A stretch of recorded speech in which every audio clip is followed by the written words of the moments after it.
Good evening. I am Commissioner Griffin, Chair of the Policy Committee for the Rochester Board of Education. It is now 5:33 p.m.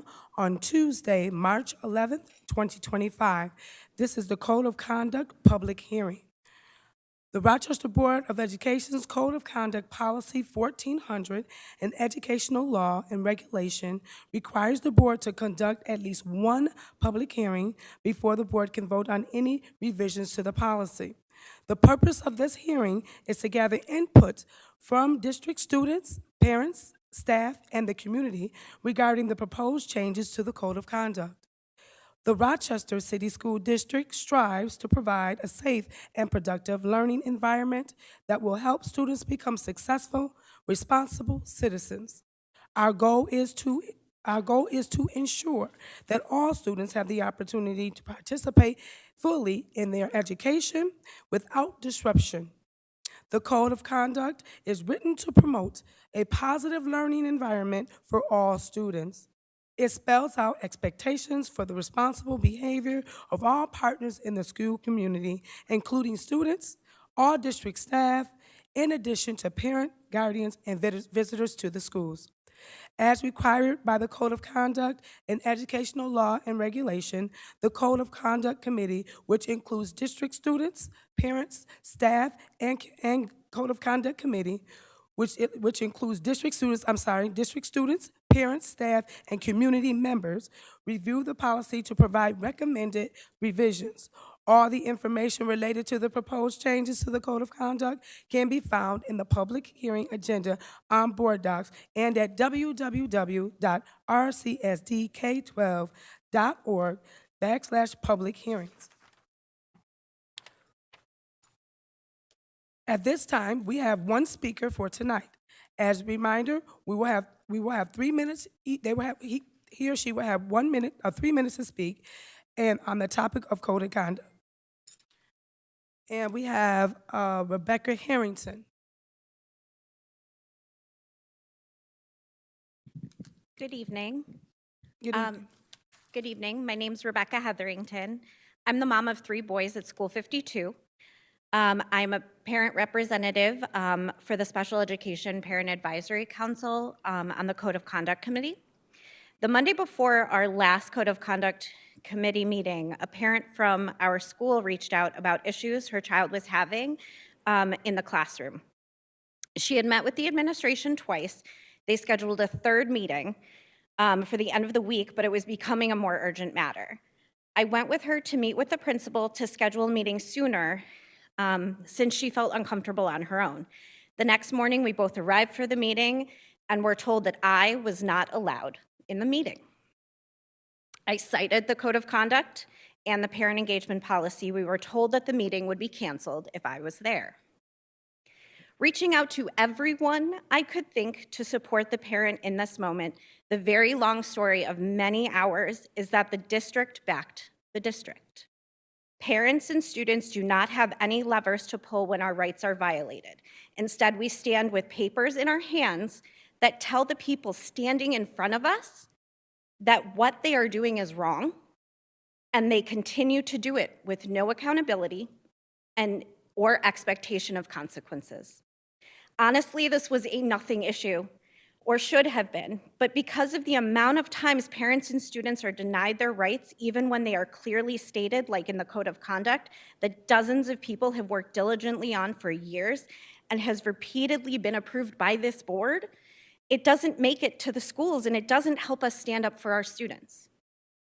These issues are systemic. They go to the root of what makes families stay and what makes them go. Parents are the only decision makers that matter when it comes to whether or not my children stay in the district. And when you violate rights, you violate trust and eliminate our norms of collaboration. When there is no trust, it's easy to see a text message from a student resulting in a family showing up and attempting to handle conflicts on their own because we don't trust that the school will remember that our children have rights. The district is large and complicated. I'm asking that the Board of Education and the Rochester City School District Administration approve the recommendations of the Code of Conduct Committee and immediately make sure that this policy is implemented, shared, and followed in a meaningful way that supports every human person in the school community with a sincere and direct focus on how students and parents can use the policy to have meaningful connections to school. Thank you so much for your time. Thank you, Ms. Harrington. This concludes the Rochester Board of Education's Code of Conduct public hearing. Thank you and have a good evening, everyone.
Hello, Rochester students, parents, community, teachers. Welcome to the Equity and Student Achievement Committee, where we're focused on our students' achievements and how we can be better as a district.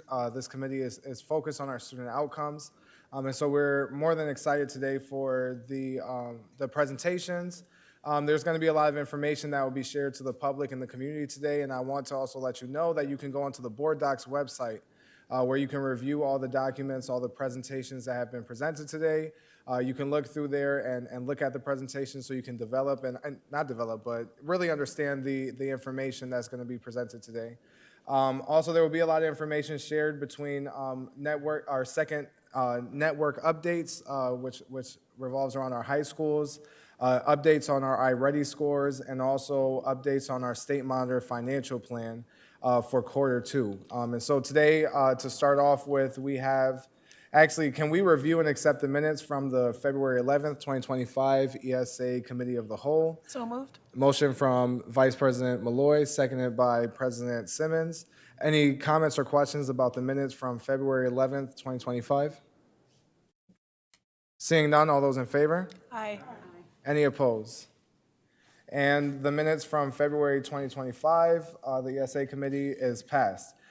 So today we have two of our chiefs who will be presenting about our second network updates, which again is around all of our high schools in the Rochester City School District. Today we have one of our chiefs, Donna Lucy Linder, and another one of our chiefs, Brenda Torres. And so it is up to you guys now. Thank you.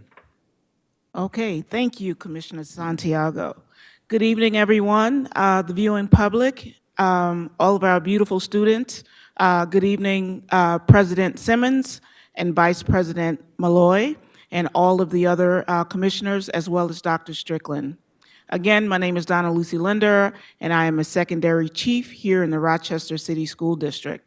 So this evening, we will be presenting to you on an update on the second marking period for middle schools and high schools. So continuing with our theme, I just want to take this off. Can I take this down? Okay, thank you. That's a little bit better. I'm vertically challenged. Okay, so continuing with our theme this school year with activating dreams and unlocking potential, we would like to cultivate a culture of academic excellence for all in a community of empathy, equity, and accountability that empowers students to succeed beyond graduation. Next slide, please.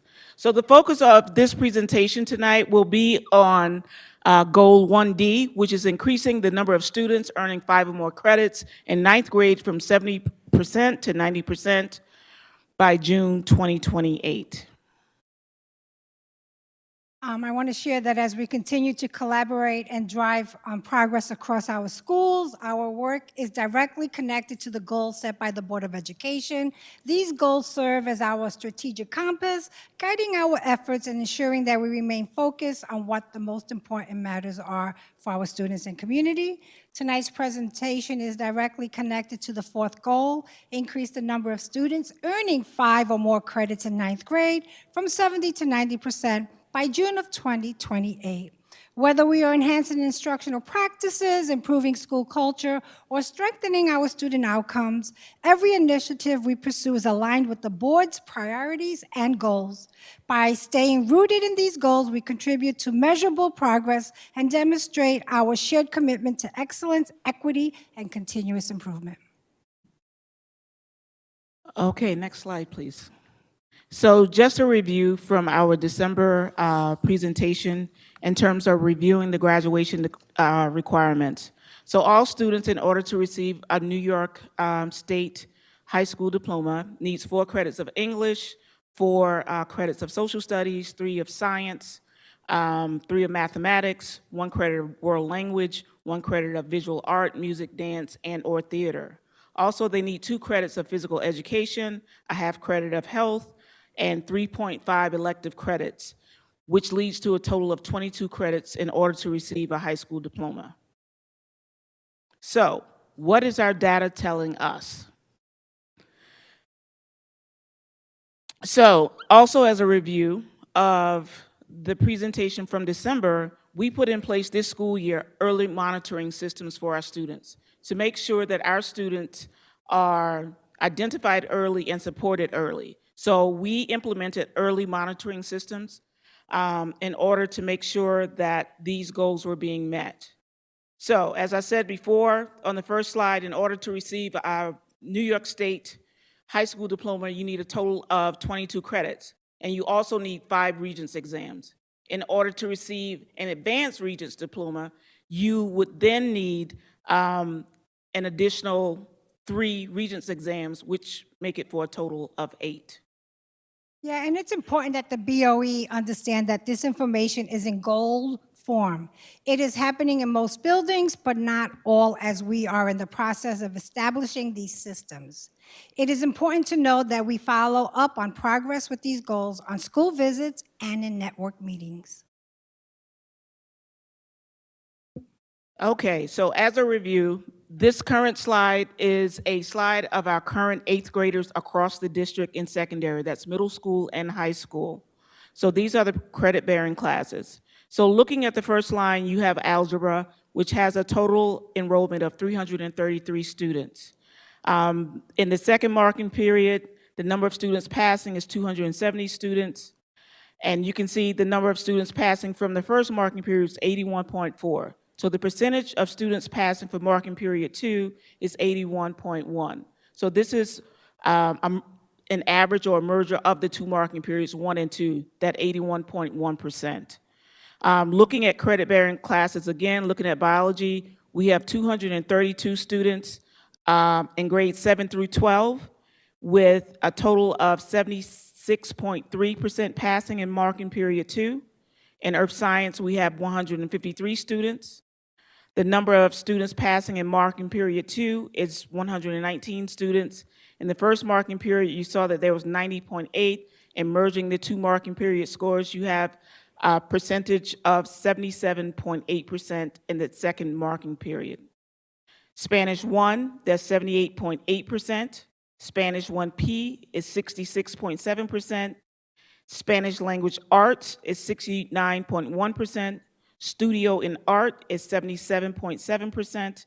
And as a district total, we have a total of 72.9% out of 2,182 students. And one of our goals moving into next year's is to increase the offerings in 8th grade to possibly all 8th graders, taking at least 2 courses that allow for the opportunity of them to acquire high school credit. Increasing 8th graders to acquire at least 2 credits will have a direct impact on our goal of 9th graders having at least 5 credits by the end of the 9th grade. The explanation of Spanish 1C and Spanish 1P will be necessary, as many are probably not aware of the difference between the 2 courses. Students enrolled in Spanish 1C if they have taken Spanish previously and have prior content knowledge. Students are enrolled in Spanish 1P if they are new to taking Spanish and have not taken any Spanish in the past. Next slide, please.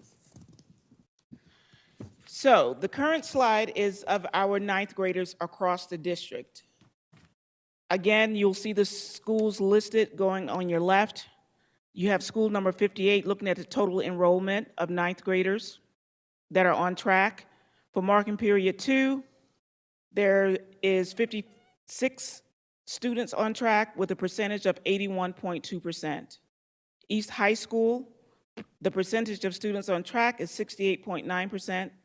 Edison Tech, 52.3%. Monroe High School, 57.1% on track. Wilson Magnet, 49% on track. Padilla, 43.1% on track. RIA, 73.7% on track. P-Tech, 65.5% on track. Rochester Early College High School, 82.5% on track. School Without Walls, 98.6% of students are on track. SOTA, 84.4%, for a district total of 63.3%, with 1,540 students across the district. Next slide, please. Intentional action steps.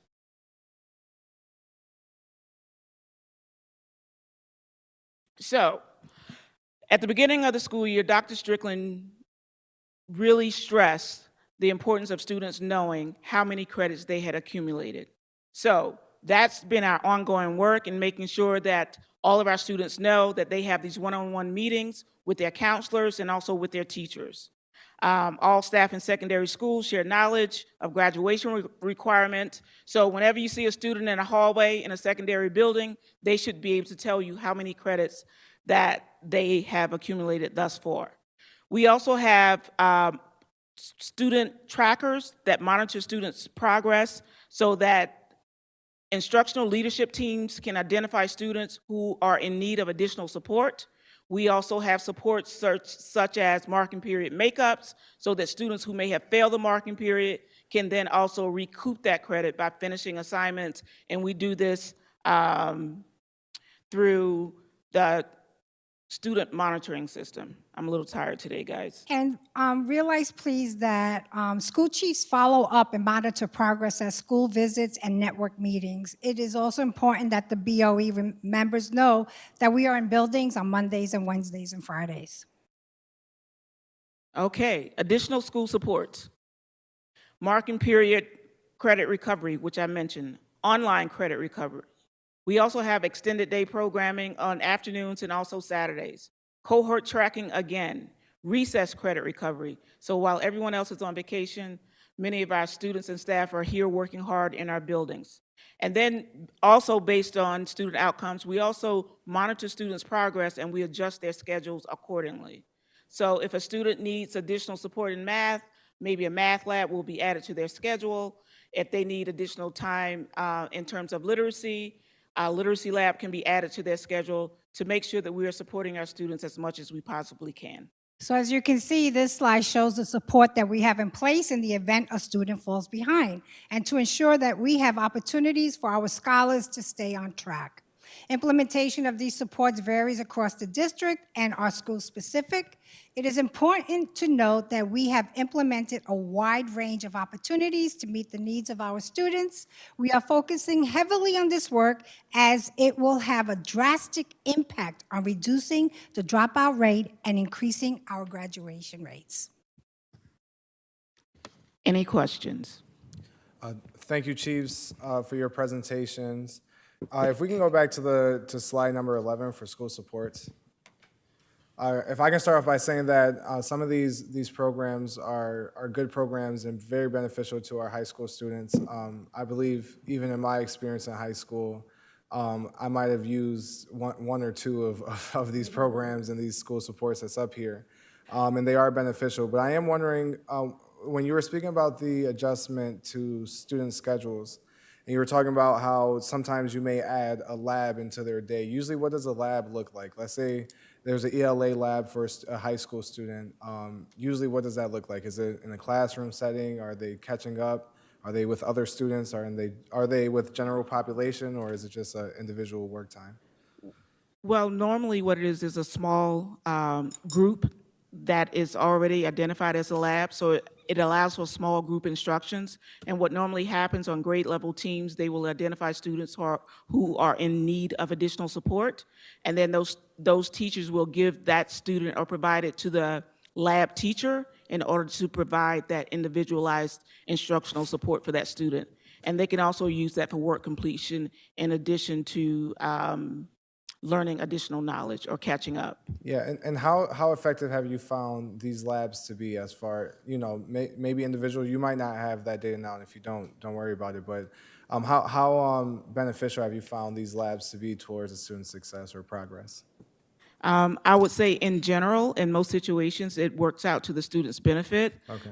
That being that if the student is showing up consistently to receive that support, and also if there's a great communication network in that school building, which we're all striving for, that all of our teachers are able to collaborate and talk to each other on a team level so that they know all of our students. And so in general, if it's done efficiently, it can yield great outcomes for students. Yeah, and I just want to, from personal experience, kind of just raise that flag or that concern, just as something to look at, see if there's better ways to enrich and get our students up to progression. I know my experience and labs. And my labs in 12th grade were to kind of fill up my schedule because I finished most of my classes early on in my high school career. But a lot of those labs were, sitting in the classroom, you work on your own, and majority of people, were sitting down listening to YouTube or watching videos, and it's really not beneficial towards that. And of course, we should have those free times where our children can interact. But if we're taking them away from general education or we're taking them away from instruction, sometimes it may not be beneficial at all. It's just taking away time from times that we can be instructing them to really progress. And so that's not like we should be doing differently, none of that. Just something to look out for in the future as somebody who just came out of the district recently. But other than that, I love these school supports. I've heard a lot of young people who have benefited off of them. Last question. Padilla High School and some of our other schools who are in 40% regarding them being on track. What are we doing to provide extra supports? What are we doing to ensure that we're putting as much support towards those schools to get those students on track? So as I spoke earlier, we are having additional supports in terms of after school. There's also online credit recovery for those students, and there are also recess opportunities for students to make up work. So February break, and we also have another break that's coming up in April. There's ample opportunities for students to be able to make up that work as well as Saturday school. And we've revamped Padilla, right? So there's a lot of things that are happening there now, so we need to give it a little bit of time to find its work through it. Yeah, and I think I agree with that as far as it's going to take some time to settle things, but I think this is not new for that location and for that high school. And truthfully, we don't have time. These children have 4 years in high school. They got, from kindergarten up to 12th grade in our school. If we don't succeed them before they leave, we failed them. So we don't have much time. But my hope is to see in the budget, in this upcoming year, to see in the budget more support to these schools to make sure that we can succeed them as much as possible with supports, whether it's counseling. I know a lot of times in bigger schools, it's hard for counselors to get to as many students, as they could possibly can, whatever that looks like. You guys are in the school, you guys observe it. And of course, I could talk to you guys offline as far as, some of the experiences on my end, just to give some insight if you guys want it. But, these schools need some more support for success. Those are great points that you raised, Commissioner Santiago, but I just want to let you know that a dip from marking period 1 to 2 is typical at times. And students come in extremely motivated, and then all of a sudden that motivation starts going away. You have Christmas time, the holidays, so on and so forth, and trying to maintain that momentum is difficult. And then it tends to pick up. When the school year is starting to get towards the end, students want to pass, and then you see that the wheels start clicking and the standards are being acquired. I did want to go back to that one other statement around adjustments to student schedules. You do have some principals within the district. If they see a student is not being successful in a class, or if it's not working out for them, there are schools such as All City, like Principal Ramirez, he will change their schedule to accommodate them so that he could support them in gaining credit. Mm-hmm. And that is some of the practices that we're starting to do throughout the district, where get the students in a course that they can be successful in. And also, we are moving to more skills-based versus content. That's also something that needs to be brought up. We must make sure that we are teaching to the standard and not necessarily to the content, but students are learning the skills via the content.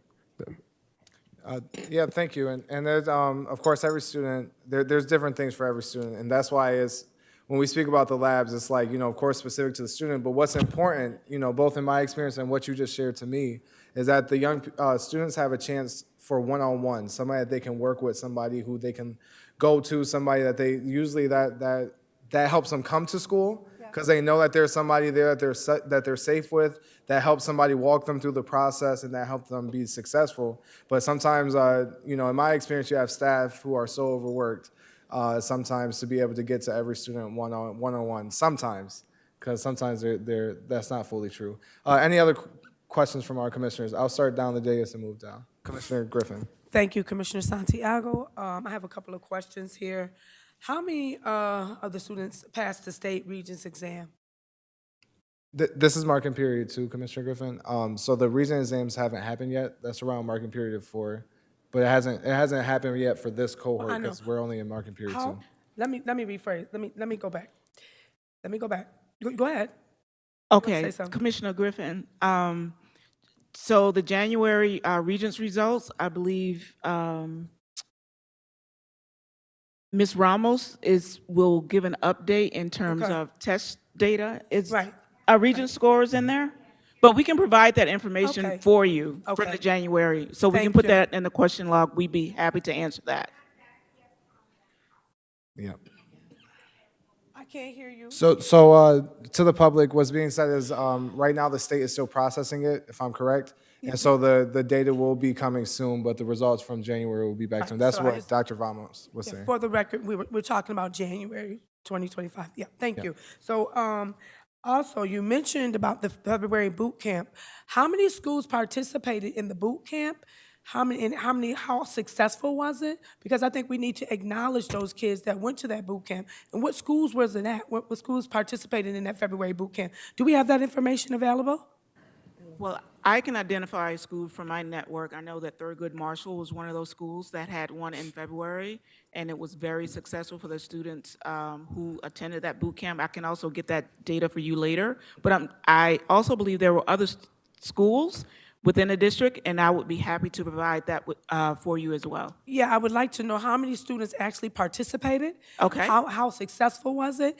And acknowledge the teachers and the students that took their time during the February break, that boot camp, to commit themselves to a successful future. So that they should be acknowledged as well, because a lot of students would not opt to do that. If the teachers actually participated and assisted with these children, we need to acknowledge those people. And then I have another question. What percentage of the students have benefited from the marking period recovery?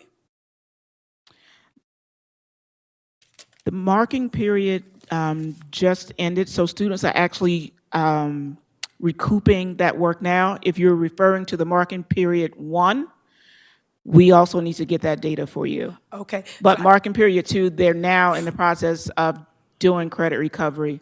But credit recovery is ongoing, so it depends on when they finish the modules, because they're in modules. So they may have some that started in the fall, and they could have finished some in January, but I don't have that data readily available. But we Okay. can get that for you. Okay, thank you. So with that being said, we can look at this. This data might not be as accurate because we're not including that information, or it's not up to date. I mean, I'm trying to, because we're talking about market period recovery. If we have some kids that actually have completed and were successful in the one marking period, and we carry them over, how do we know how accurate this information is that we're looking at today? One Okay, second. let me just clarify. Let me clarify hold on. something, Commissioner Griffith. So the first thing you spoke about was credit recovery. Credit recovery is after a student has failed a course. Right. Okay? And then we have something separate that's called marking period recovery. Right. So credit recovery is if they, at the end of the semester, they failed a half semester course, and then they will take an online course to recoup that credit. Marking period recovery is, say, after marking period 1, you didn't do so well, the teacher gave you additional work, and then you completed that work in order to receive a passing mark in that marking period. Right. So each marking period, if students are doing that, it's on a school's individual basis in terms of that data Right. of how many students are making up work in order to receive a passing mark. So that's work we call that's ongoing. And the credit recovery, like I said, that's online, it's in modules, it can happen at any time, but it's normally semester-based, but it's Yeah. based on how many modules the students complete. Okay, Yeah. I just wanted to be clear. One second, I just want to Commissioner. make If sure we can, that if we we can are. allow the superintendent to respond. One second, to the question that you just asked, if we can allow the Oh, superintendent to yeah, but respond. I want to, Just what wanna- she was saying. We'll come back to you. No, just to help explain your question even more, this data is not stagnant. So just as you said, when a student has passed the marking period, we will then update it accordingly. That's why we have those cohort trackers for all of our students. So you passed the marking period, you passed the class, guess what? That data gets updated, and then these numbers begin to change. So you will see a difference in some of these numbers, actually, possibly for the third marking period, because we've had increases for the second marking period, Okay. so on and so forth. Okay, I think that basically clarifies. I just want to make sure that we're not misleading in any way about the data that we're seeing here, because we have a market period recovery and credit recovery is two different things, and I am aware of that. But I just want to make sure that we have accuracy that when we're providing it to the public. So I thank you guys for that. Thank you. That- Thank you. Yeah, Thank you. Yeah, and I know credit recovery is actually one of the things that I had to do in high school, and it was online. It was throughout the entire school year, I believe. It was throughout the entire school year, and we worked online through the class to recover the credit, and so that is one of the things I benefited off of. Any other questions from our commissioners? Commissioner Elliott. There's a lot of Good evening. changes. So my question has to do with where are we in the line of the goals? So the intent was for you all to come and present to us quarterly about where we are with the goals. So in terms of people being on track, are we going to, where does it potentially, where do we envision ourselves potentially to be when it comes to the board goals? For example, the ELA for 3 through 6, 3 through 8. You know, are we going to hit the target for this year? Are we going to hit the target for goal B and goal C? Where are we in terms of, at this point, a snapshot of where we are? Can we be encouraged by what we're seeing? And I don't know if what I'm seeing, if I can interpret that it's meeting the goals that the board has established. For board goal 1D. Yes. So as it relates to Board Goal 1D, in terms of students receiving 5 credits, I think that we are, I won't say that we are, it's hard to give an exact answer for that because. No, I don't need an exact Okay. answer, but just are we potentially moving in the Yes, direction so if you of reaching the look at, goal? right, so if you, For the year right. that we're in. So we yes. just finished the second marking period, and all of the numbers that I read off to you is how the students are currently doing. But we still have the other half of the school year to go. So based on these numbers right now, we're hopeful that we're going to be able to increase the number of students receiving 5 or more credits significantly. So Well, I I'm think we talking- are on track. Yeah, yeah. I Yes. think that if my memory serves me correctly, you sort of broke it up to 70, 80, 90, or something like that. So whatever that number is, I can't remember. I don't know if it's 75% of what. Do we have the potential of reaching that for this year? For 2025, 26? I think it's for Whatever 20, it is, whatever the year is. right, What we it's in? all, 2026 for yeah, next year. 2026. 25. Are we on track to reach the goal for that particular year? I am hesitant to say yes on that. So right now, we're at 63.3%. The one reason why we want to begin to make this public and things of that nature is you bring awareness to what is happening in the classrooms. It also tells you what are we doing as a district to try to continue to enhance that number so it increases.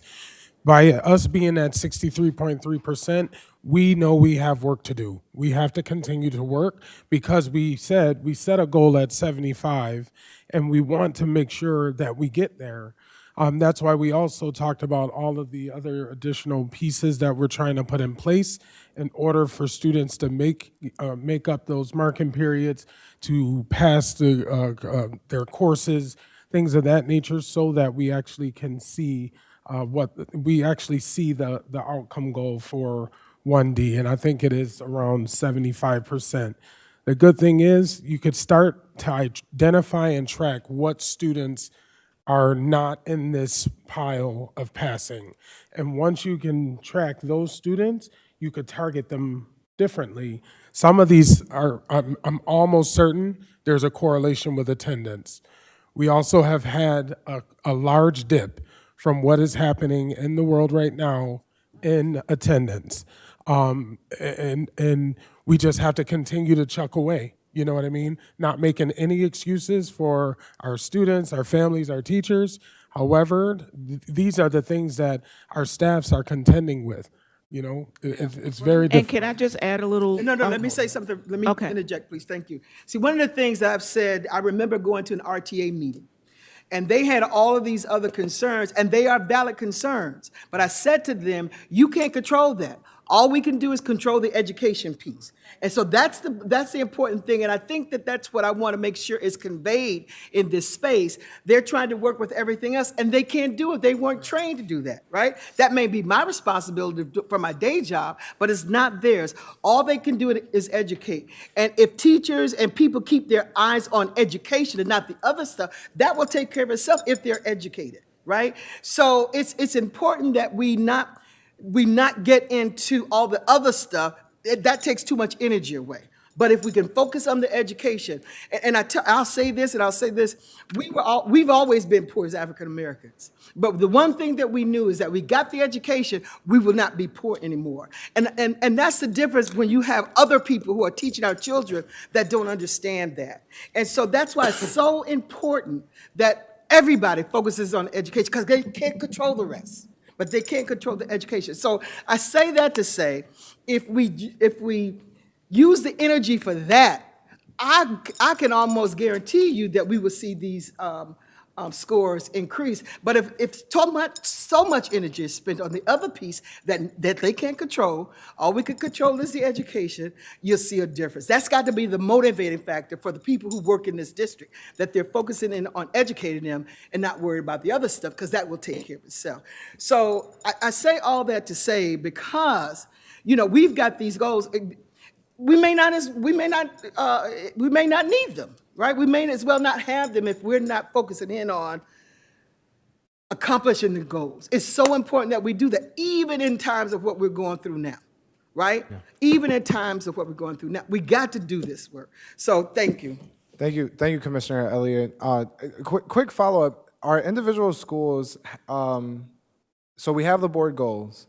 Does individual schools create goals as far as they're working towards throughout the school year to help? Absolutely. Okay. All schools have school improvement plans and school comprehensive education plans where they set goals. Okay. And I will say, as you recall at the beginning of the presentation, one of my first charges, my non-negotiables, was that every single high school student, and I even turned it to 8th graders, needs to know their amount of credits. So all of the students that have seen me in their schools this year, they know what question is coming. And that wasn't even the case prior to this. Mm-hmm. That was not. And I know for some of our schools in receivership, as far as their plan and what they create, is dependent on the law. How connected is the goals that these individual schools create to the board goals that are supposed to be leading this district? Generally, so this is the overarching goal for the entire district. Yep. A lot of times the receivership schools have metrics that are established from New York State, which are level 1 and level 2 demonstrable indicators that they are trying to reach just to stay open or make demonstrable progress. So the target is maybe different. I can't say lower, because I was at a receivership school where targets were actually higher than what some of the other schools may have had in the district. However, everyone knows that the expectation is to do their best by any means necessary to reach that board goal, period. Yeah. Well, I think it's also good, when schools have individual school, like when you have a direction that you're going to, a goal that you're trying to hit. And because we are the Board of Education, this is set for the entire district, how are their individual plans connecting to these goals, and what are they doing? And you answer that. Thank you so much. President Simmons? Thank you, Commissioner Santiago. Thank you for your presentation this evening. So just honing in on Goal 1D, I do want to offer just a suggestion that might help us, because you do have a chart here that shows us the 63.3% is where we are. And a visual aid that might help is if we make like a thermometer or some charting toward that goal, where it'll show we're 63, this is the ultimate goal, and it'll kind of give us that visual aid to show how we are progressing towards that. And listening to the conversation this evening, another suggestion might be around some of the qualitative data. It has been acknowledged from the dais that there are some attendance issues, things of that nature. nature. So that might also support the qualitative, quantitative conversation and bring things together. So that's just a thought, but thank you again for that presentation. And so I just want to move into slide number 7. We don't really have to go there, but you can. I just wanted to lift some of the interventions or areas of support towards credit attainment. I love cohort tracking. That's certainly necessary. And the online credit recovery will be critical, especially at this particular juncture. And so I heard Commissioner Santiago talking about labs, and I know he was referring to learning labs, but when he mentioned the learning labs, it sparked a thought around science labs, because we know that a lot of our students, when it's time to take that Regents exam, they do not necessarily qualify for the exam because they are missing labs. So in these school supports, maybe I'm ahead of time, what grade do they need the science labs? So if a student is advanced in taking earth science or biology, those are the entry-level science courses, the Regents-based courses that they need those 1,200 lab minutes. So we identified this issue, this challenge early on in December, noting where students are in terms of their lab minutes. And so we are doing lab minute recovery, and I believe there will also be lab minute recovery over the April break as well.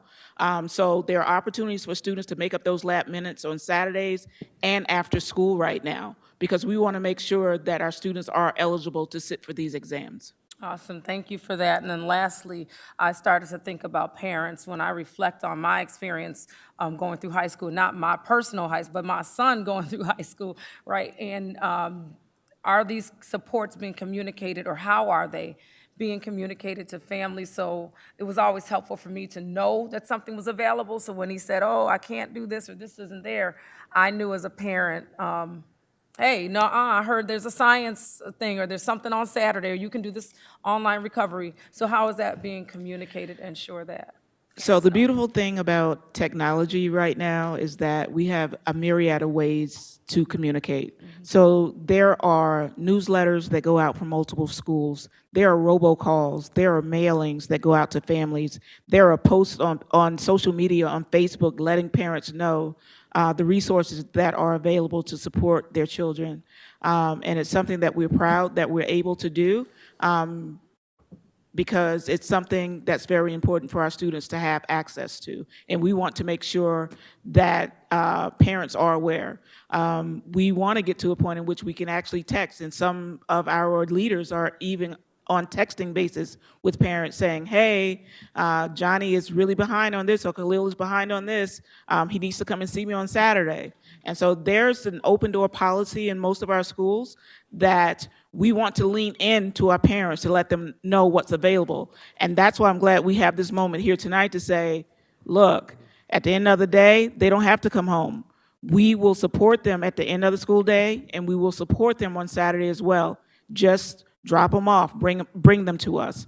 And that's what we want to continue to do to make sure our students are successful and that parents are aware. Okay, and then my last thing, Commissioner Santiago, thank you for those responses, is, again, I wanted to just go back to the cohort tracking. That was something I found so attractive. And I remember being at the East when the EPO inception happened or what have you, and not so much the EPO, but the tracking wall they used, the data wall. I just remember the team of people I had around me would take the students to that wall, and when the wall came out, because we know that marking periods lag. Just because you took the Regents exam, you're going to wait before you see that data. You take the first marking period, you're going to wait before that data is consolidated and set out. But when they did come out, I remember that tracking data wall. Kids would come and look for they had like indiscriminatory numbers that you couldn't identify. It was like not even their 890, I don't remember what it was, but they could look, find themselves, and see how they were doing.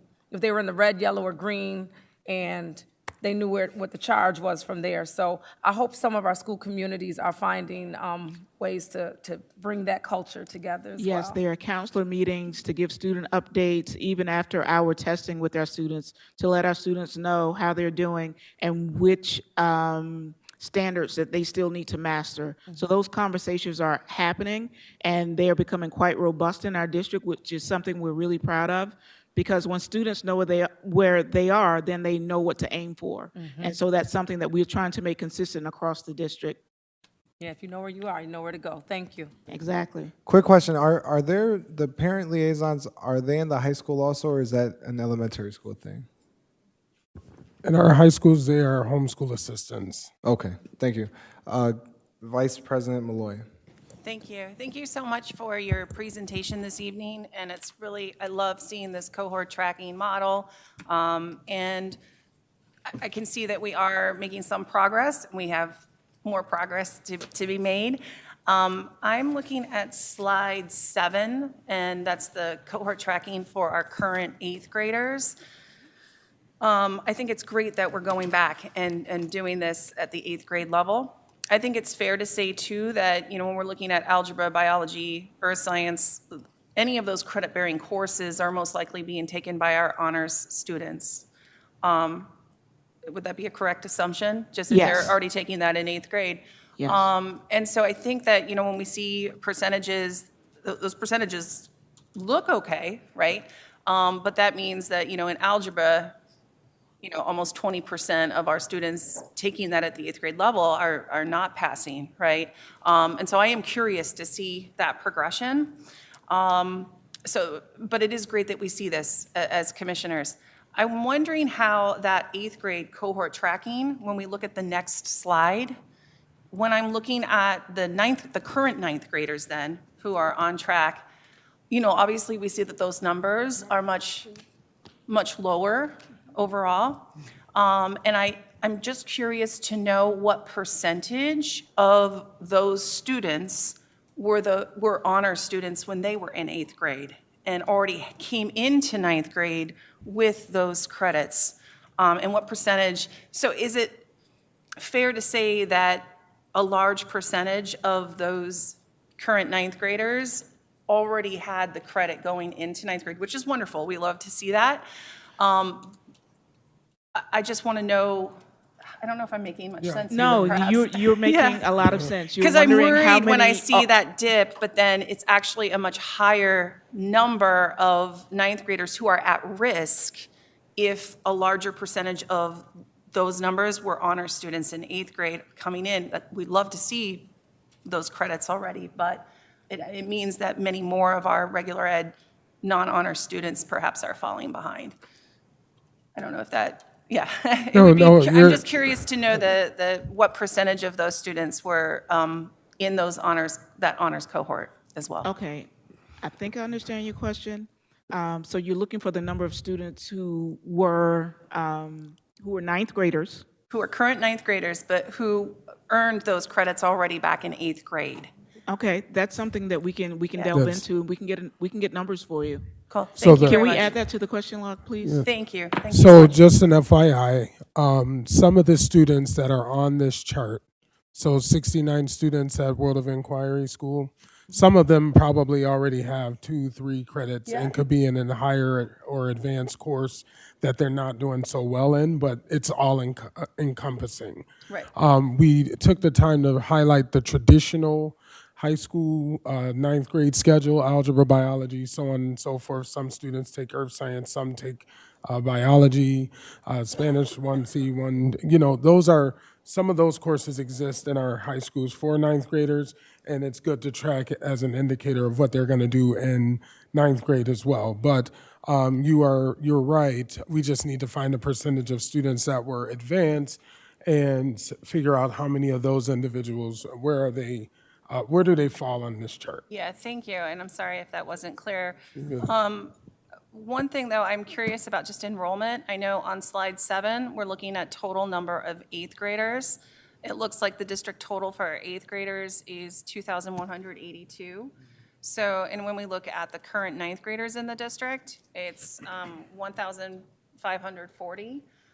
Is that just due to declining enrollment, or do we typically see, is it just an anomaly between those classes? Obviously, maybe that can't be answered now, but that's a big dip in between classes, just in the total number of students enrolled. Yeah, if we can add that to the question log. Thank you. Thank you. And that's Add all I that have. to the Thank question you. log. Thank you, Vice President Malloy. That's the end of the presentation. Thank you guys for your presentation, all that you had to share. Next up, we'll be having a presentation from Dr. Vicky Ramos, who will be giving us a presentation and an update on our iReady scores. And so, Dr. Ramos, the mic is all yours. And I would like to remind the community that's watching, just in case you weren't here during the beginning, all of these reports and presentations are available on Board Docs, RCSD. You can search it up on Google and you can find all these presentations. Dr. Ramos, you ready? I'm ready. Thank you. All right, let me move this forward and make sure. Okay, we can start in the next slide, please. All right, as you know, and first of all, good evening, commissioners, and thank you so much for the invitation to present to you. I'm reminding you, this is the middle of the year. My presentation is a lot about the diagnostic testing as to where we are supposed to be going. The kids take this test, they're not there yet, just to remind you again on that, and I will go to those slides a little bit differently from the previous presentation. All the work we do is including your goals as well as our priority goals. And my priority goals, of course, include 1A and 1B, which would be the next slide. And we can go to the third slide. We do not forget, actually, I think Commissioner Elliott said it very clearly, the educators are the responsibility of what we have in front of you, and we have to maximize the time we have in front of you with the students. We always say this to the educators. When they come here, it's the best of the best that we can have and give them. And so how do we support them? We support them with good curriculum and good tools, and we support them with a very clear line. We've been talking a lot about, since I started in November, about priority standards and how we were going to do that, and you will see some of that work reflected here, as well as our program impact. You'll also see some of those pieces reflected here and how we plan to continue moving ahead. Next slide, please. So this is a quick synopsis of the total amount of students that were tested for the mid-year, with fall going from one year to the other, both in reading and mathematics. And we go to the next slide, just a reminder, these are diagnostic tests. So they are testing the kids as to what they would need to know to have the entire year under them. They don't test them as to what they should know by the time they take the test in January. They're testing them what is everything you should know by June of the current year. And so you should have, like we always say, students that aren't meeting the targets, but how do we know? We should always have students that are above that medium, and we should always have students that are below, but what are we doing about it, right? And we'll talk about that as well. Moving forward, we really have tried looking at the data differently this time around because we have a set of data. We're looking at how are we progressing, which is what I mentioned. What's the impact of the educational programs we're putting forward? What's the impact of the curriculum? What's the impact of the relevance of curriculum that we have? How are we maintaining growth? We can't let kids slip. You know, when we started in October, we realized that last year state testing, we lost children that we thought were going to be twos, and they were ones. How did that happen? We don't want that happening again. And those students that are falling behind, why? If we go to our next slide. So here we go with mathematics. Let me just, again, remind you that relative placement means the growth over a specified amount of time. In other words, the exponential growth rate. The difficulty of this slide is that what you're going to see at the very top in blue is the middle. So nationally, the norms are that they say students can be at this end and students can be at the other end. Where is the student in the middle of the norm? And then they base the data based on the student in the middle. It's not an average, it's just based on the student in the middle. So how do we compare with national norms is what this slide is about, right? And how are our students doing from year to year also is what this slide is about. So we can see those students that had the growth rate that we're hoping, and we want them to be at 52%. Those are the students that we have 3% of our students at 52% that are mid or above grade level, 7 that are early on grade level with that norm in mathematics. Okay. Do you want me to just keep going and we'll come back to the slides? Because I know that sometimes these slides can be. And the next slide, here's a relative placements from winter to winter by grade. We have the percentage as well as the numbers with our students. Sometimes we look at these, and if you want to try to follow the cohort of the student, you would be looking, if you're looking at this year's third graders, right, they were last year's second graders. So sometimes it's good to follow them that way, and then you do see, even though it's a tiny increase, you do see increase in percentages of that winter to winter.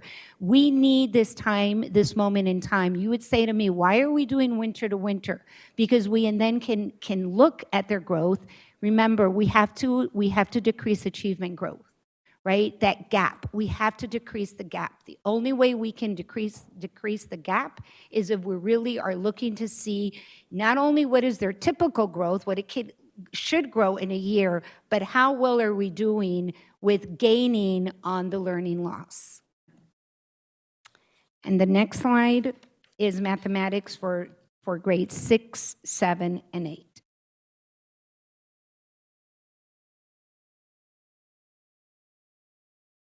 Okay. Our next slide, we have reading. Again, this is total district. The following slide, we have it by grade level. First, second, third, fourth, and fifth.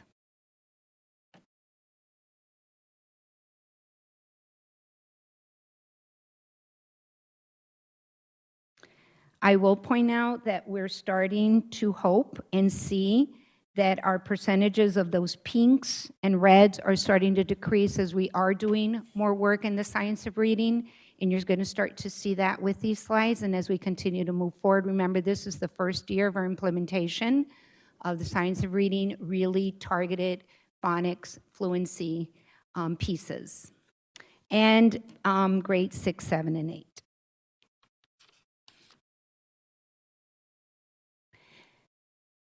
So that's normally what you get with the slides with our mid-year. But I really wanted to, and we've said this all along, attendance makes a difference. And for us to know what is the impact we're having with the programs that we have in school, the next slide, which is the attendance-based performance and growth, I asked that they provide us a slide, and this is 17. I think you skipped one. There we go. I asked that they give us a slide that showed for kids that attend 80% of the time or more, what's the impact? How are those kids learning versus the kids that do not have the 80% or more attendance? And you can see that the 10 points that we seem to be losing when we're looking at the other general slides, we suddenly gain them. So attendance matters. We want kids every day in school. Right? It does. This slide shows you that what's happening in the classrooms is having an impact with our learning. Are we where we need? Are we where we want to be? Not yet. But we're not going backwards when you look at this slide. If you look at the stretch growth, next slide, please. So stretch growth is what I had mentioned to you that we have to test to the standard. If you look at the next slide, please. This is the national norm. We know that kids, for 2 years that were studied, right, that when we have them looking at the standard and teaching to the standard, look at the growth that kids do nationally. We know that. We are truly this year looked at the standard and we're teaching to the standard and we're doing priority standards. So we should in 2 years be very similar in mimicking this growth. And what's important piece about this is if you're not checking the stretch growth, you're not decreasing the achievement gap. So the kids that get behind, then you don't have a way to say, are we catching up? So we know that data and research tells us that if we keep doing what we're doing, we notice that with the attendance, in 2 years, we should be able to really start to see those gains, and you won't keep seeing tons of red in your bars. So how do I know this is happening? Next slide, please. This is an example of math and reading where the kids, how are they growing when it's towards the stretch growth? So we have 52% of our kids, we were able to say that 52% of our kids in math are starting to decrease the achievement gap. So if they were at, I'm just going to make this up, at a progress of 20, they might be at a progress of 30. Are they on grade level? Maybe not, but we're getting them there.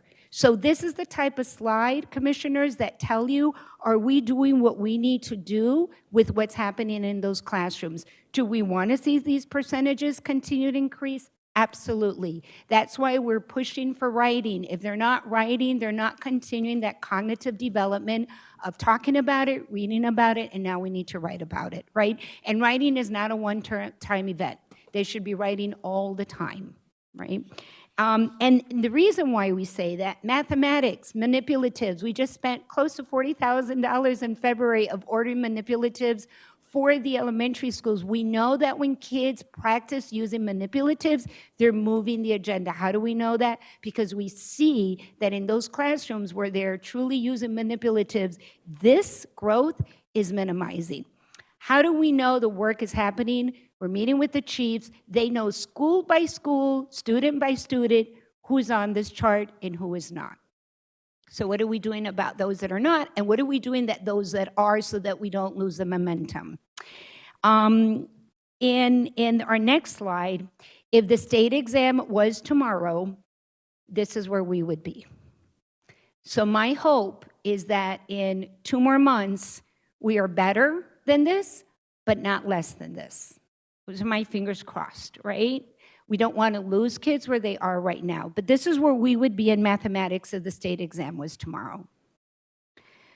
Not the percentages of where we want to be, but this is that snapshot in time that tells me and tells our department and tells the chiefs, where are we, right? Because we can't wait for the state to say we didn't do it, right? And we can't depend on iReady all the time. So this is really a lot about stretch growth, right? This is not progress that the kid is just doing from day to day.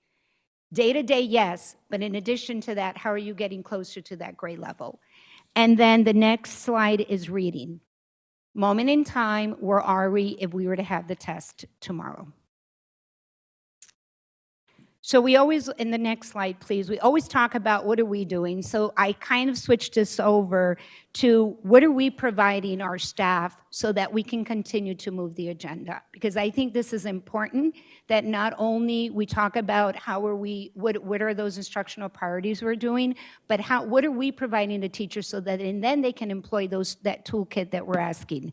And so with literacy, those monthly meetings with the reading teachers are looking at data, talking about what kids, my question always is, what's the impact that we have? What is the impact of that reading teacher on students, right? Because if we have reading teachers and we have a commitment of reading teachers, of course we would love a lot more reading teachers, but if we have them, then how can we say to you it worked and it impacted them? And every single one of the reading teachers have to submit their impact because everybody wants, I have yet to find somebody who doesn't want a student to be successful, especially when it comes to reading, right? Instructional intervention toolbox resource, there's tons of pieces there. We have dedicated Tier 3 intervention services. I heard Commissioner Santiago ask about, what about these labs? In elementary school, they exist, right? But they're rotating all the time. Back in the old days, we used to call it the win time. They're a flexible grouping. A kid should not be with the intervention teacher all the time. Intervention is not about content. You're not going over the same thing you missed because you're absent. It's totally standard-based. That's how we're going to reduce the achievement gap. So they have a remediation guide or they have remediation programs that work with the phonemic awareness, with the fluency, with the vocabulary development, with the comprehension. Those are the big buckets. How you get there is the information and the content that you have, right? We have English language learner supports. These are programs that exist right now in different buildings, iStations, so that we can measure their language fluency and acquisition, estrellitas, that are used for our Spanish-speaking kids, and a mirror which with the kids can sign on with fluency as well. These are used in addition to intervention during Tier 3. We also have them available for the classroom teacher during Tier 2 intervention when the teacher is doing or he are doing small groups. Parent training, focus on early preventive practices have been happening. You know, we've been joining very strongly with pre-K. I'm very happy to let you know that pre-K is now going to start the alignment for next year of what we do in kindergarten. They're going to bring it down and kind of do it so that that kindergarten readiness quote that you look at, those little numbers can increase. And so pre-K department and the K department have been uniting forces so that the message is very clear, as well as first, second. And then professional learning opportunities for leaders and teachers. One change that we recently made, commissioners, is 100.3 regulation. That's the science of reading regulation, says K through 3. And so now, under the umbrella of the science of reading, we're including grade 3 as well, so that we have the same expectations from 3rd grade and that we can continue that.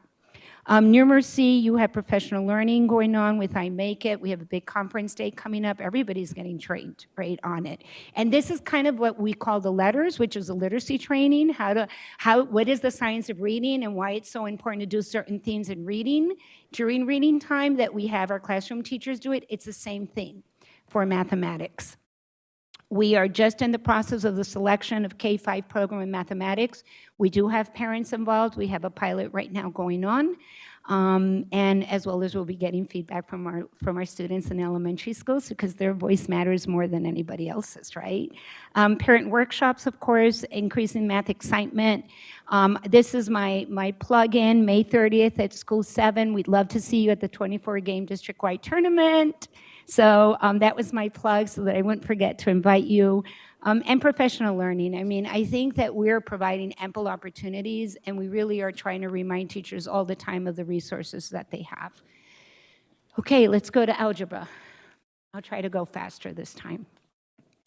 Mid-year algebra. So this mid-year diagnostic is that lab that they're taking, Commissioner Santiago, that you talked about, right? During that lab, we use IXL time, and we use that lab time to test to see how well are they doing in algebra.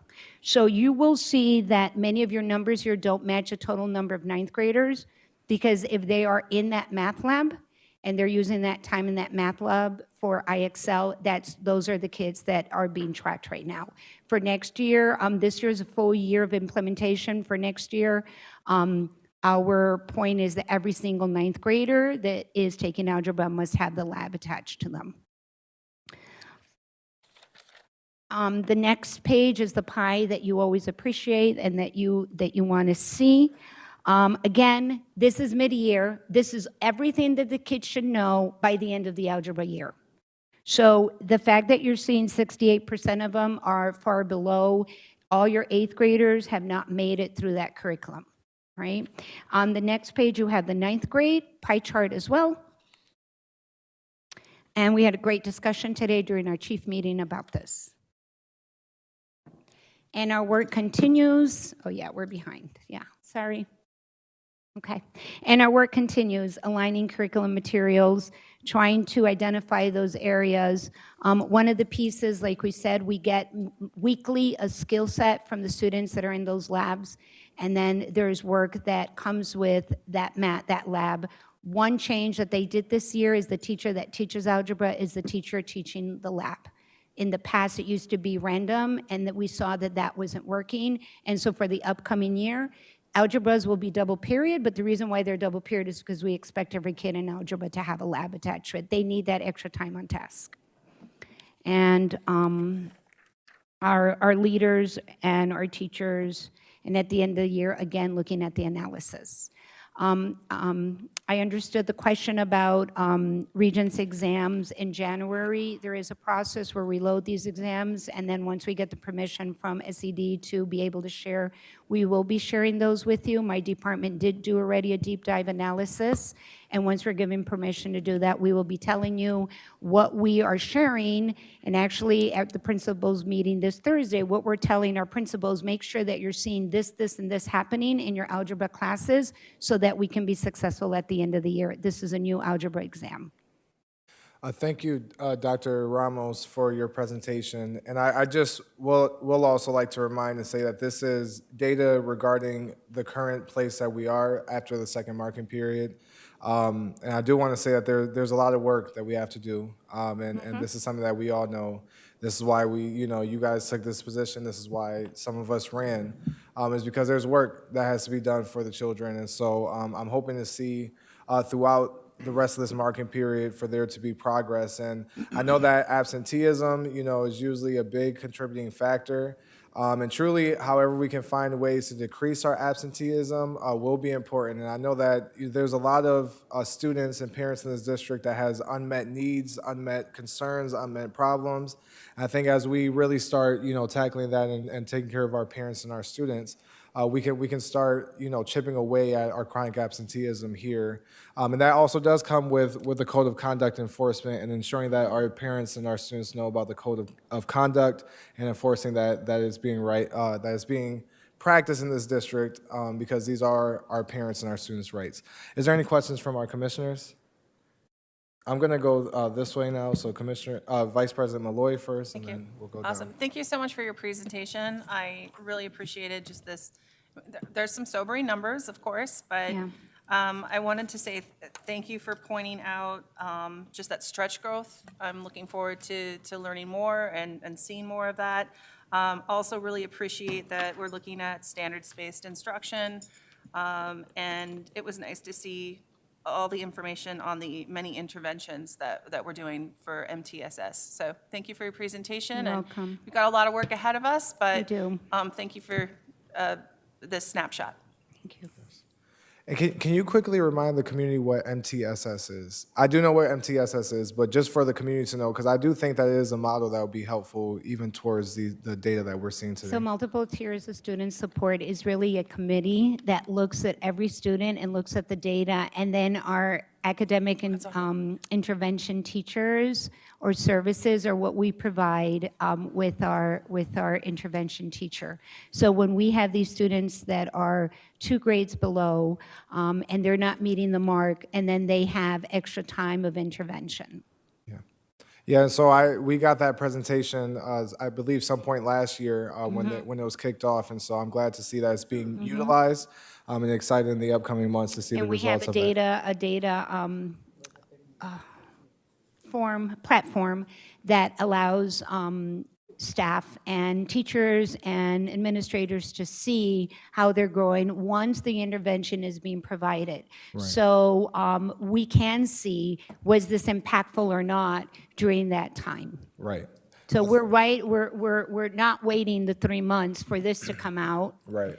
We truly are trying to do as much as we can. Thank you. President Simmons? Thank you. I wanted to thank you for acknowledging that there are various approaches and that we cannot hone in simply on iReady, that we have to be able to differentiate several different ways to test student performance to ensure they are doing well, and not having them in front of these computerized tests all the time. Although they are nice pulse checks, they are not the end with all. So that is awesome acknowledgement. Also, the attendance piece, I was looking at the slide. This is really helpful to see it charted in this particular way, looking at slide number 17 specifically. And not only the correlation of attendance and impact on performance and growth in education, it also prompted me to think about a conversation or a comment I made earlier today, because I'm looking at the state or the climate of education and how difficult it is across the board, even with our educators on some level. And this is not to lend excuse, like we all need to be here, students need to be here, educators too. But there is, we struggle with staffing and things of that nature. And so also the correlation of the student coming to class and maybe not even seeing their teacher consistently in some cases. And so just figuring out, we recognize we need to support our students, but also how do we support holistically our school climate as a whole to ensure education is happening in the Rochester City School District. So just a thought. Thank you. Agree. Thank you, President. Any other commissioners? Commissioner Patterson? Yes, Dr. Amos, thank you, for your report, in-depth report. It just shines a light on and gives us an idea as commissioners exactly where we stand and where we, have to go, where we have to get, I should say. But again, thank you. I'm not going to be repetitious, and I think my colleagues have already reported out on, what they thought of this presentation. But, just thank you for your honesty and your transparency. So not only us, but the public can see exactly where we are, where our students are, and what grades, and, where the bar is and where we have to go. So thank you. Thank you, Commissioner Patterson. Commissioner Griffin? Thank you, Dr. Ramos, for that in-depth review of information and where we have, what we need to work on. I have one question. What professional development is being provided to ensure elementary teachers are skilled at teaching math or reading, since many don't have degrees in math and reading? Math and English, I'm sorry. That's wonderful. So we have a professional development. Actually, we've been providing it for the last 2 years, but this year we really wanted to make sure. I believe that our current K-1-2 teachers, 80% of them have completed the letters training. This is not a one-time. This is like, it's you go through modules and tiers, and it teaches you why it's important to teach reading and what are the different phases of reading and how does the brain work. Because when we understand how the brain works, right, we understand, and then what can I do to enhance that, and what are the things that I love doing but maybe might not be impacting that measure. That's the same thing of I Make It. And we've started that this year, and we're using our conference day, full conference day, 6 hours of training for our elementary teachers. One of the things I always used to say is I was totally in the literacy side, that I probably would have taught math the way I taught literacy, and that's a big no-no. Teaching math is a whole different way, and you have to change your way. Teaching inquiry-based, problem-based, using manipulatives, letting kids figure it out, that is the I Make It way. So we are constant. It's not a one-time PD time. It's throughout the entire year. Teachers can sign up after school, during the day, on the weekend, during the summer. These are PDs that are going on all the time. And then we use our department and our TOAs to go right to the buildings. I mean, we have a principal that calls. I have a teacher in 2nd grade that really is struggling how to teach reading, Kim Harris Pepin, that's in charge of reading. She goes to that school and hands on deck, right? Because we have to be able to know what's happening in the front lines, and if we're over here, we can't get it, right? I just want to say again, and I know there's a lot of issues, and I know that we can all talk about what's not happening, but if anything, the attendance data shows that we have a lot of people doing the right thing in those classes. But we have to be responsible for every kid, and we need the kid here. When the kids come, we can impact them. And I think that's the biggest message I have. When the kids are here, we can impact them. Look at that slide. Look at the difference. Still not where we want it, but there is a difference there. Right. Another question, how are we doing on navigating the children early now with the textbooks? I'm a big textbook person, and not much of an, like a Google Chrome. I know we're trying to move away from that. Is that correct? And make sure it's more like the phonics learning. But I'm big on textbooks and opening it up, and children flipping the pages and learning. Oh, they have them. So the phonics are all decodable books. They have classroom libraries. They have tons of books. They can take them home. We have them. Kids that are right now 6, 7, and 8 that are in expeditionary learning, they have great books that the kids are asking to take home. And we're letting them take them home. This idea of oh no, let's not let the books go home because we lose them. No, we want kids to have those in their hands. We want them to have the right book, and we have textbooks in the classrooms, and those elementary classrooms have classroom libraries that we're supporting. So they have access to textbooks. Okay. And my last question, I don't know if you would be able to answer it, but you may be able to shed some type of light on it. We have a lot of CBOs, and we have our pre-K program. How many of those kids that come in from the CBOs versus the kids coming in at pre-K level are more advanced than the ones that we have at the pre-K level that's coming into the district? So I would think that's a specific pre-K question. I think when Executive Director Eva Thomas presented to you, she did give you the breakdown of that back in September. But the CBOs use the same curriculum we use. We are changing curriculum, and next year we're going to be totally aligned with what the kindergartners do. And the CBOs are going to actually, March Superintendent's Conference Day, they're getting exposed to what we're going to and what that requires of different teaching, and we will be supporting them with professional development because we need them to be ready for kindergarten. Well, and I guess my last question would be, if it's not broke, why fix it? So what is making you change that at this stage of the game when we were doing so great in that area with pre-K? Why are we changing it now? What made you, who made that decision to do that if our numbers were good? So I just need to understand that. I'm making the decision because our readiness test tells us that we have to be more intentional with the science of reading. Like there has to be, to teach reading is difficult. We're not disappearing the learning centers, but the learning centers become very intentional.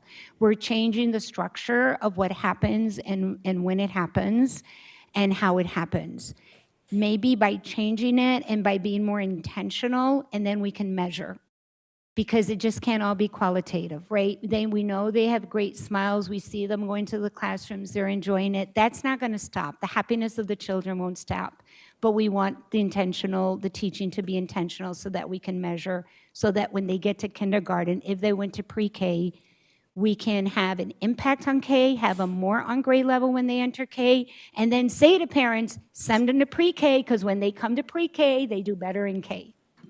Thank you. Thank you very much, Dr. Ramos. Welcome. President Simmons?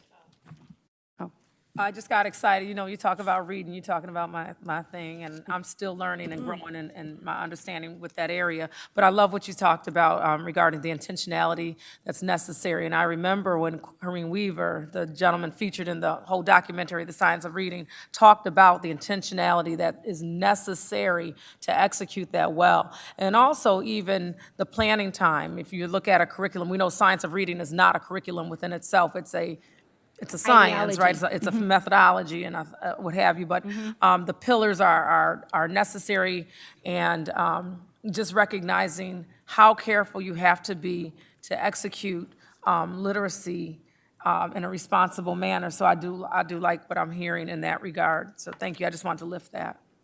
Thank you. Thank you. And thank you, Dr. Ramos. We have work to do. And I hope that our parents are encouraged, our teachers are encouraged, our administrators are encouraged, because it's going to take all of us to make sure that we are uplifting and succeeding our next generation. For our last presentation, we have an update from the State Monitor's financial plan for the second quarter coming from our interim superintendent, Dr. Strickland. Great evening, President Elliott, President Simmons, Vice President Malloy, commissioners, student staff, the Greater Rochester Committee. I'm pleased to bring you the first reporting of our financial plan for quarter number 2.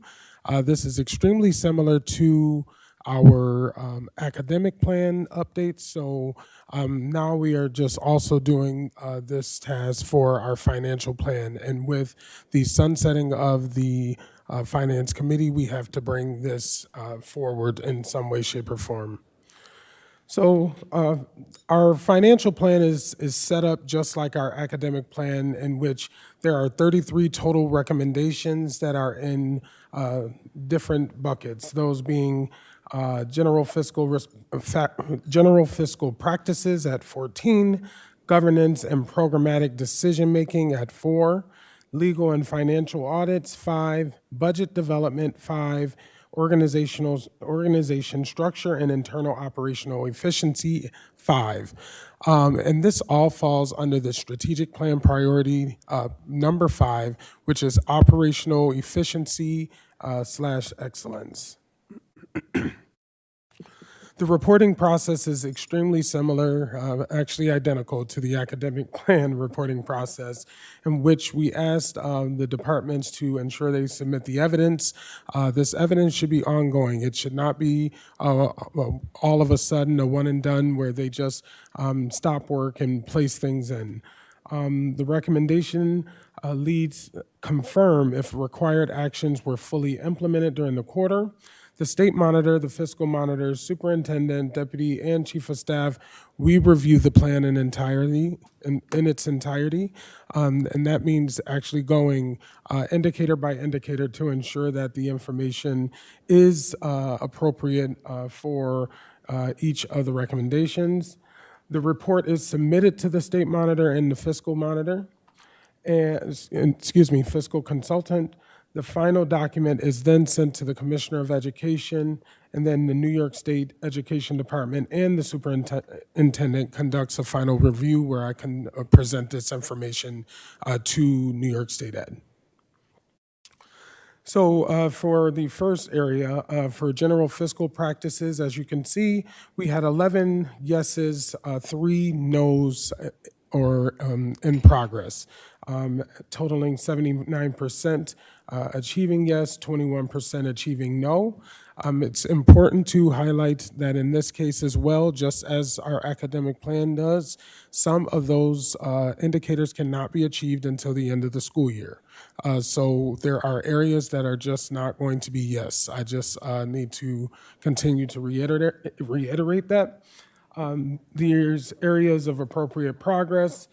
So for instance, and I won't read all of them, adhering to staffing ratios. We've really tried to ensure that we're connecting our staffing ratios to our staffing handbooks, our contractual agreements. We're looking at a monthly position control report to ensure that staff are in the correct areas of different in their positions. We're being transparent with an explanation for activities listed on the resolutions. That was a requirement that started with the previous state monitor. Oracle Planning has made an insurmountable amount of progress. But as you can see, we still also have some areas of in progress. Staffing ratios outlined in the collective bargaining agreements vary, but that's still a constant adjustment that we are always trying to make. The implementing of the WestEd recommendations for the staff audit to continue to right-size the district. So we have aspects of some of that audit. However, now we are actually bringing back to the Board of Education an amendment for WestEd to now really focus specifically on position management. And then finally, implementation of the updated Position Management Action Form, or PMAV, is something that's continuing to be ongoing. As I stated before, under my administration, I actually physically needed to see each and every single PMAV where there's position changes, position adds, position deletions, so on and so forth, and I signed off on those specifically. For governance and programmatic decision-making, we have areas all yes, 100%. So reports to benchmark the annual use of H&K funds.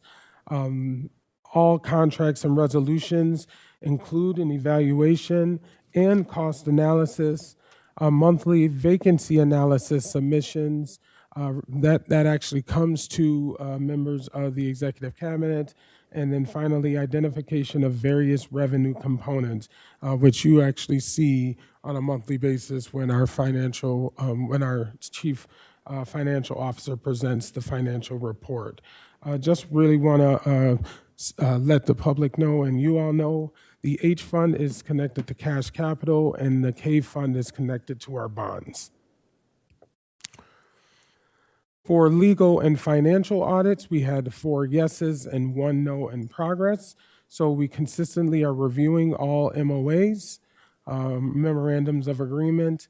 We are currently in the process of reviewing election and work agreements annually. That's the document that governs our schools that are comprehensive schools in need of support, which are our receivership schools. And then we use independent counsel when appropriate.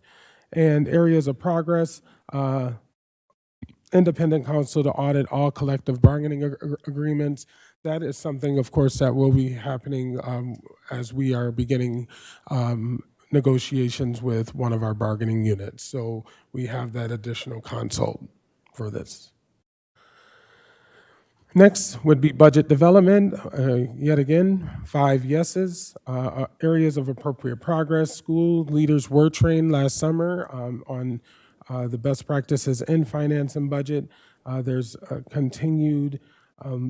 we continue with the budget process and timelines implemented to produce the 2024-25 school year. Improve the budget book and complementary budget materials. So those are things that have subsequently just been shifted over to this year's academic plan, even though earlier in the school year, we've elected to keep the budget book as close to last year as possible. And then finally, submit an updated 5-year financial plan to the state monitor and the financial consultant. And our long-range financial plan is currently being reviewed and submitted, and will be submitted to the state monitor and the Board of Education for review. And then finally, we have organization structure and internal operational efficiency. We have a total of 3 yeses and 2 nos or in progress. Areas of appropriate progress would include strategies for implementation to reducing rising costs of utilities. So we do have different, we've had different lightings put in some of our buildings to reduce energy. We're just always looking at ways on being efficient energy-wise, as we know that those costs continue to rise. Monitoring the development and implementation of the facilities modernization plan. So very intricately, I am very intricately involved with our state monitor and our chief of operations. President Simmons actually attended the meeting with us yesterday. Commissioner Elliott was also extremely involved, so that helps keep the things moving.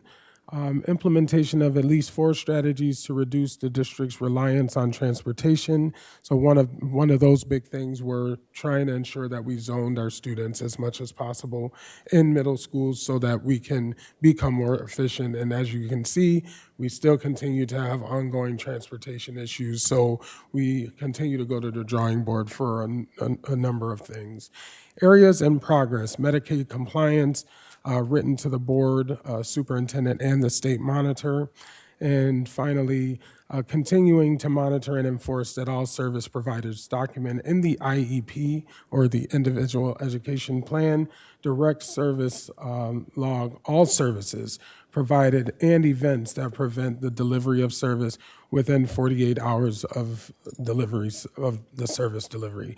So we need to ensure that in the event that a student is not afforded a service, that they are provided because the IEP explains that. We have to be most certain that the parent receives documentation as it is their right to do so. We've also have done this when, in the event a teacher is not in front of them, we have let the parents know that their teacher hasn't been in front of them, and these are the FAPE options that we have available. And I do know for a fact that our special education department has generally been up on that. And with that being said, I am ready to take any of your questions. Very short and sweet, but a lot of progress in our financial plan, and that's been ongoing year after year, which is great. Thank you, Interim Superintendent Dr. Strickland. I want to start off with the state monitor with any comments from him. Good evening, and thank you, Commissioner Santiago, for the opportunity. I truly want to commend the district for the work that they're doing in this area. I know that last year and this year, through the leadership from President Simmons, we were getting the report from the academics, and now we're moving forward also with getting reports on the finances for the district. One of the reasons why there's a monitor and if a fiscal consultant in the district was due to the use or the funding that was in the district. And if you recall, quite a few years back, not that many, the district exhausted all the finances, all the fund balance, everything. And in the middle of the school year, there were some employees that needed to let go. So the district has put a lot of efforts, and has been a commitment from the board all the way down to the superintendent and the staff to continue to improve the finances in the district. Fiscal consultant Porter and myself, we are very happy with the work that the district are doing, and we will continue to address the needs of the district and to continue to remain vigilant, because we don't want the district to go back. I know that there's a very nice, healthy fund balance, but we don't want that fund balance to be used all at once. We want the district to be proactive, to look at the entire staffing in the district, at the program, and to try to evaluate all the programs that are in the district. Because if something is not working, we need to revisit that and make some adjustments and changes. So from 60 plus recommendations, we're down to 33. That means that we're making progress, that you're making progress, and that we will continue to work with you and to continue to work with the staff to continue to improve academics and finances in the Rochester City School District. Commissioner LeBron? Thank you, Jaime. A couple of things just regarding slide 7, which is where we're at, or where we landed, the slide right before the last slide. You know, my concern, and I know we've done amazing because, yeah, we had a deficit in this district, and it was very painful to have to do mid-year cuts to staff in this district, and it was very emotionally impactful to both staff and students and families. I personally never want to have to live through that again. I'm sure they do not either, but I am concerned.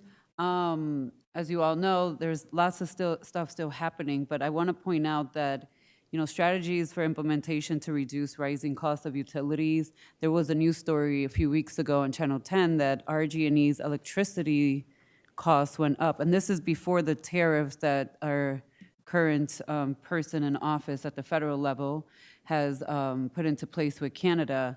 Now, when all of this was going on, I researched, we are getting our energy from Canada. So unfortunately, I just want to point out that if Canada was to stay true to essentially cutting off the electricity, we, New York State and us, right here in this district, we would be impacted. We would not, and I don't know what our generator looks like across the schools, but we are in the zone of being impacted. But also now with a 25% additional increase in the tariffs for electricity from Canada and the USA and what's happening right now, you know, I'm concerned that our RG&E is going to skyrocket, and I don't know how we manage those things and what strategies we're going to put in place. I'm also, as we talk about FMP, today there is President Trump threatened Canada and said he's going to double tariffs on wood and steel. We eat those costs. Like, that, Canada's not eating those costs. Those costs will then trigger down to us in FMP as well. And I already have concerns about the rising cost of food and supplies. So even our food services budget, that we have put money year after year and maintain an additional funding outside of it being a self-sustained budget item line, that we've intentionally done the increases, but my concern is not even going to be enough. And I know that right now we have a healthy balance, but we also don't know what this budget that expires on Friday is going to look like, right? There's still a lot of conversations about what both the Senate and the Congress are going to do, but the budget is set to expire on Friday. So I just want to, it would behoove me if I did not uplift that I do think that we need to look at the financial plan for the state and with the administration, again, to have some planning done for what happens if we get hit with a 50% increase for just electricity. And I want to point out that it's electricity that went up and not the heating, but a 25% is on both electricity and heat. So, and that's just one small piece. So I just want to put that out on record so that you are all having that conversation and you can come back to this board to say, these are the conversations we've had, this is what we're looking at, and this is how we think we can sort of finagle and manage some of this? Thank you. Thank you, Dr. Strickland. No, thank you for bringing that up, Commissioner LeBron. So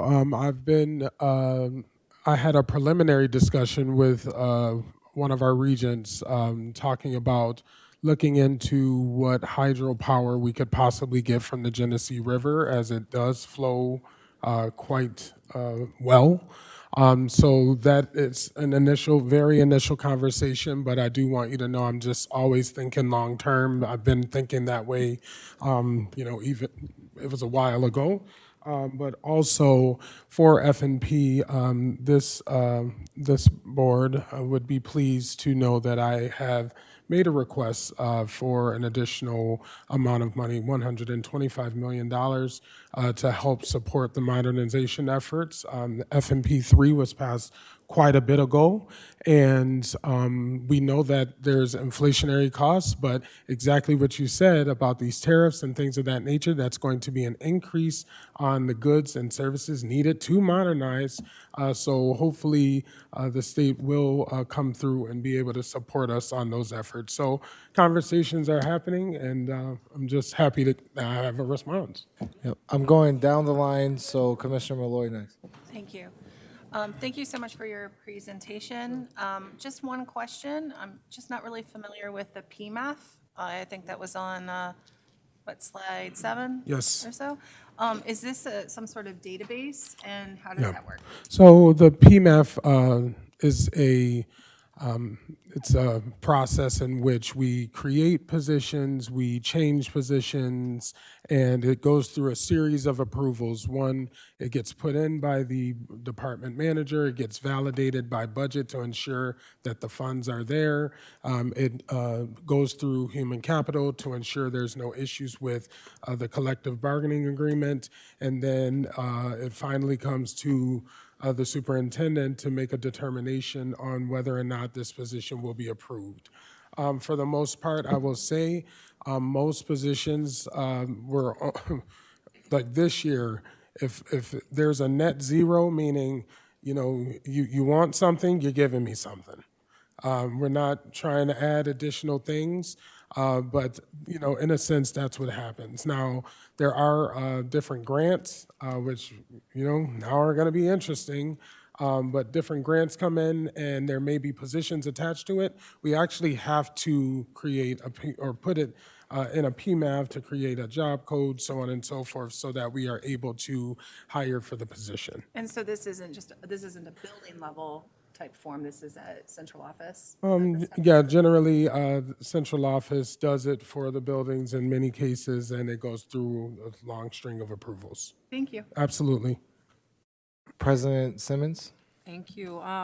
Earlier this afternoon, we had a brief conversation, state monitor, superintendent, around disaster or contingency planning, things of that nature. So I heard a little bit of ideas. Do you have a specified, this might be going off the rail a little bit, but just like a specified team within this budget season where, well, what does that look like as far as contingency and disaster? Because we recognize we can have the budget in front of us. Yes. And as the climate changes, so might the budget. And what would that look Absolutely. like for us? So for the most part, what it looks like now is not us touching fund balance. So what I'm working in is within the current constraints of what I have and not touching fund balance.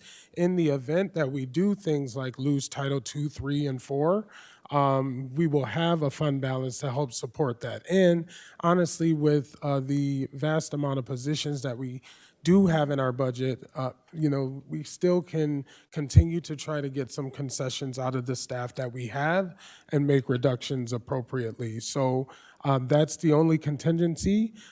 We have someone that signs these things called executive orders every day, it seems, and it's so hard to keep up with. Absolutely. So, we're just continuing as a whole, as a collective, to read up on this information and try to stay as clear as day, because just as soon as they get signed, then you hear the next day that the judge knocked it down. So it's like, it's a moving target, and what we have to focus on is getting you a balanced budget, and that's within our Oracle system. So we're now moving over to something else, and we have these constraints because we have deadlines, because we are under state monitorship. So we're doing the best we can, and I can assure you that myself, the acting chief financial officer, his budget director, his team, they're working on weekends.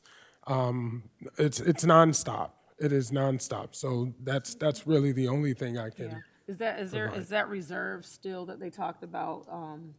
Is the reserve still, okay, they were saying that some dollars could get cut, but have you, but there was a reserve that was still really healthy and you may not see it right away, that type of thing? Well, right now, what the state projections that came in were more than we thought. However, with declining enrollment, there's a possibility that the numbers go down. Yep. However, my number one goal, because we do have rising costs like healthcare, and again, that's that's as a result of what's happening, we have to still make cuts in some way, shape, or form.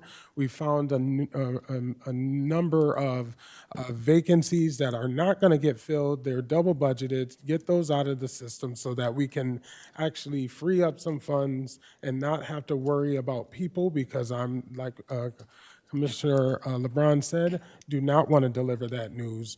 But one of the things is really being meticulous and saying what's vacant, what's not, having a pot. So the incoming superintendent will have a pot where if there are necessary positions that are needed, then there's the ability to create a position if need be. So really setting up the district for long-term success is what my goal is. You're welcome. Commissioner Elliott? So I just want to emphasize what Commissioner LeBron said around costs. And, you all know I've been talking about costs for a very long time and not knowing what we would need these resources for. Now, it's coming into fruition, the possibility of what may happen on the federal level. And so I think that the entire district needs to be mindful of this, even the unions needs to be mindful of what's going on, and maybe they need to pull back some, because we just don't know, what the president may be doing. I mean, he talks out of both sides of his mouth, so we are not clear about what those directives are going to be, but we certainly are mindful of the fact that they're going to be some kind of cost, and it may hurt us pretty bad. And while I'm not saying that we spend all of our fund balance on Title I funding, we just have to be, if that gets cut, when I say all the titles, excuse me, we certainly have to be strategic about how we're going to support that funding that may be lost. So I just wanted to also just second what Commissioner LeBron was indicating. Thank you. Thank you. Any other comments or questions? Commissioner Patterson? Yeah, thank you for your report. Appreciate it. Thank you. No questions. And that concludes our reports today and the ESA committee meeting. Thank you to the community for watching. Again, all the reports shared today you can access on board docs. For all of our commissioners, please complete the board meeting survey. And lastly, can I get a motion to adjourn the ESA committee meeting? Motioned by Commissioner LeBron, seconded by Commissioner Elliott. All those in favor? Aye. Any opposed? Meeting adjourned. Thank you.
Thank you for your patience, and we are now opening the special meeting to convene for consideration of resolutions. Today is March 11th, and it is 7:49 PM. At this time, we do not have speakers, and I'm actually going to entertain a motion to enter into executive session to discuss matters made confidential pursuant to federal law or state law, and to receive the advice of the general counsel as permitted by Section 105 of the Open Meetings Law. Motion? Motion by Vice President Malloy, Motion. seconded by Commissioner Griffin. All in favor? Aye. Any opposed? At this time, we'll be convening into executive session. Thank you.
And thank you to our viewing audience for your patience. We have returned from executive session, and we are now back in our special meeting to convene for consideration of resolutions.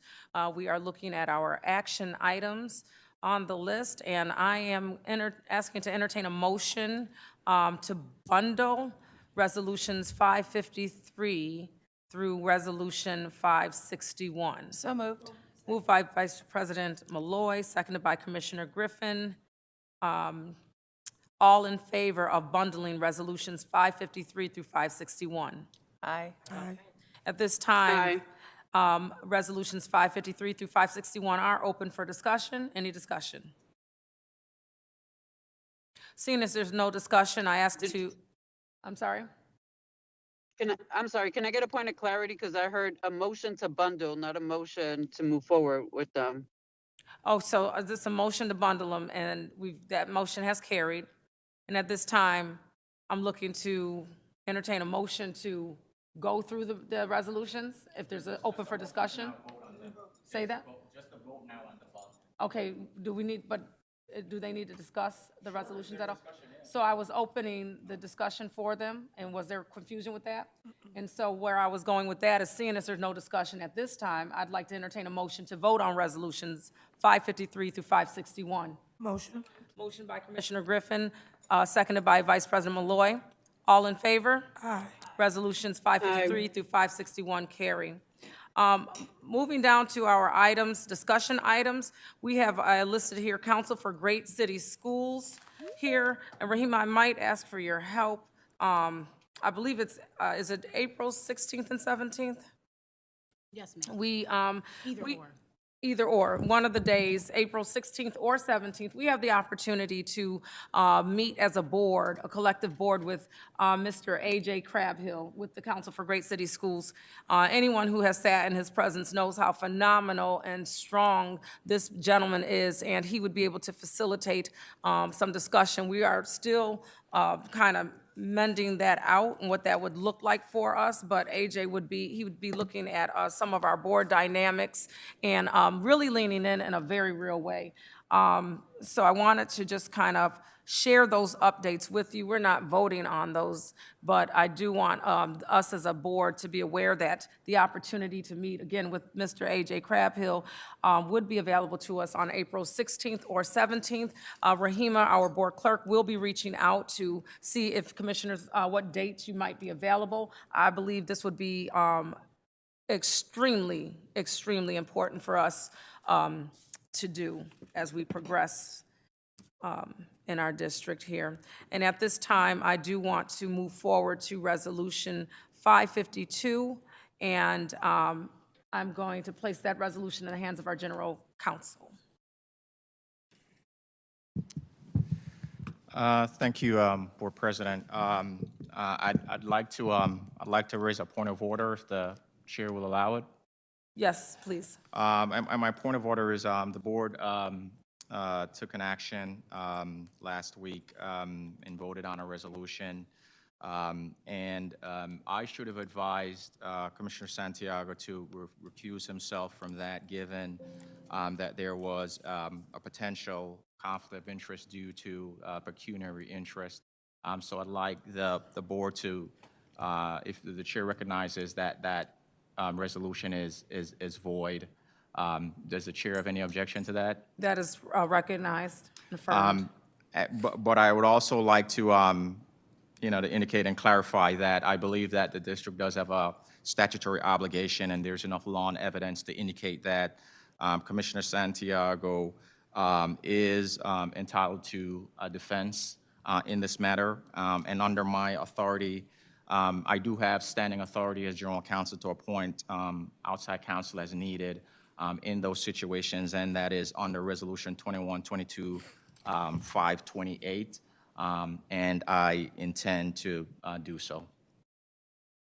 Thank you, General Counsel. That concludes Resolution 552. And at this time, I'd like to entertain a motion to adjourn the special meeting of consideration for resolutions this evening. So moved. Moved by Vice President Malloy. May I have a second? A second, I'm sorry. Second by Commissioner Griffin. All in favor of adjourning the meeting this evening? Aye. Special meeting adjourned. Thank you so much. Have a good evening.